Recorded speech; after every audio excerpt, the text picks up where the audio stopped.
are the Casey Reynolds Show on KFQD. All right, welcome back to the Casey Reynolds Radio Show here on FM 103.7 KFQD. We're joined by CBS legal analyst Andrew Cohen. Are you there, sir? I am.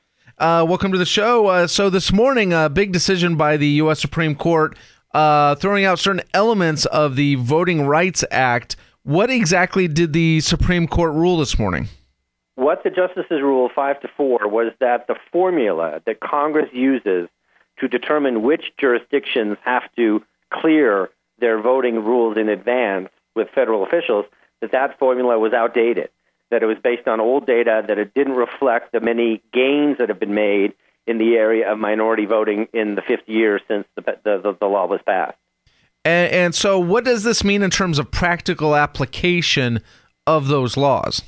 Well, what it means is that, at least for the time being, at least until Congress fixes what the court has said is a problem, those jurisdictions that are covered by Section 5, that are covered by this pre-clearance obligation, won't have to check with federal officials before they implement voting laws. They won't have to run their voting rules and practices by the feds, and that means that they will be more free to do it, and it means that if they do pass discriminatory laws, those laws will have to be challenged after the fact by people who may be affected by them. And so what, in terms of burden of proof, what is the difference in terms of, let's say, and here in Alaska, we were covered under the Voting Rights Act. We were still, we're one of the few non-southern states that were still covered by that. I guess, what does it mean in terms of burden of proof if the state enacts some sort of new regulation or does redistricting? How does that affect what the state has to do? Sure, it's a good question. It changes the burden of proof. Before today's ruling, jurisdictions that were covered, like yours, the folks would have to go to federal officials and say, here's what we're going to do. Here's why we believe that these practices, these changes are not discriminatory. And then the federal officials will evaluate it. In other words, the state and local authorities would have the burden of proving that their laws were not discriminatory. Now, those laws will be able to be implemented, and the minority citizens who feel aggrieved by them will have the burden of proving that they're discriminatory. So the burden shifts from the state or local authorities here to the folks who are challenging. And, of course, the shifting of that burden was the key part of the Voting Rights Act itself in 1965. The reason Congress made the rules that way was to make it easier for folks who are challenging these sorts of laws to be able to prove them. And so does the Justice Department have any sort of recourse or any other laws that they might be able to fall back on to accomplish the same thing without these components of the Voting Rights Act, or does this sort of open up a whole new frontier in terms of what sort of voting regulations could be enacted? Well, it's still illegal for there to be racial discrimination in voting. And the court today didn't strike down all of the Voting Rights Act. There are still provisions in place to help people who feel that they're aggrieved. It's still against the law to discriminate against voting. The 14th Amendment, the 15th Amendment are in place because of that. So that stuff still stays. What changes now is that Congress now has to go back and try to revisit this issue. It revisited it in 2006 and was comfortable that the standards and the formulas and so forth were still relevant. It was that determination by Congress in 2006 that the court today has said was invalid. Is there anything out there that I guess in legal circles might popularly be used as a new template for what sort of standards or regulations might be put in place to fill in the gap or that Congress could use in crafting something new? Or is this basically a blank slate and they're going to have to figure it out from ground zero? Yeah, I don't think it's a blank slate, but it's a great question. What would the new formula be?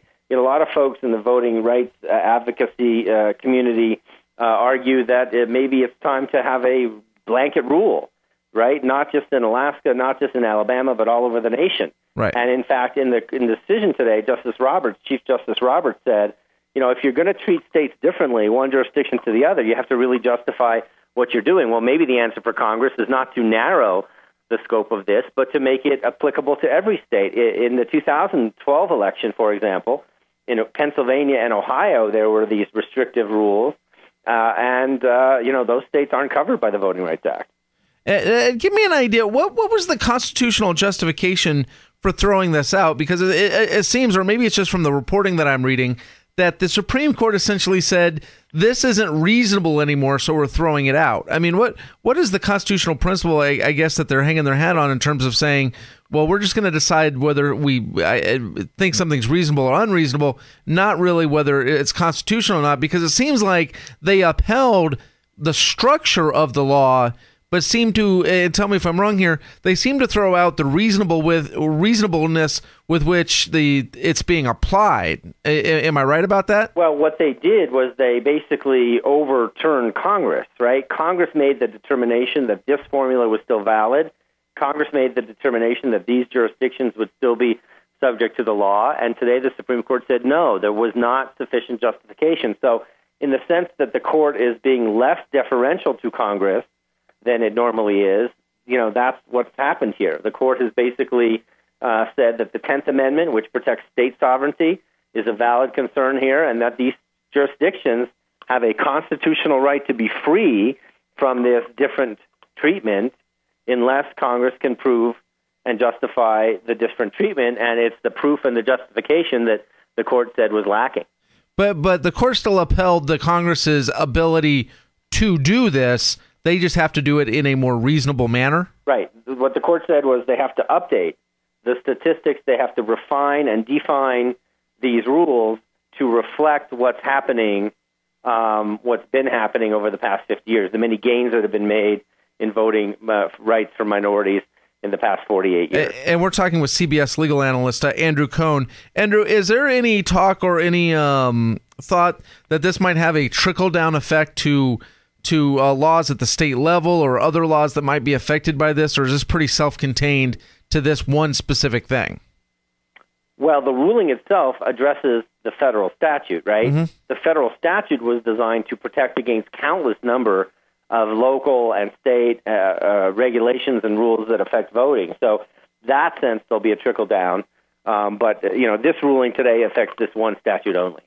Okay, well, thanks for joining us, Andrew. We appreciate it. It's my pleasure. Take care. All right. That was Andrew Cohen, legal analyst for CBS News, giving us an update on the Supreme Court decision this morning that threw out elements of the Voting Rights Act, a landmark decision that I find very interesting.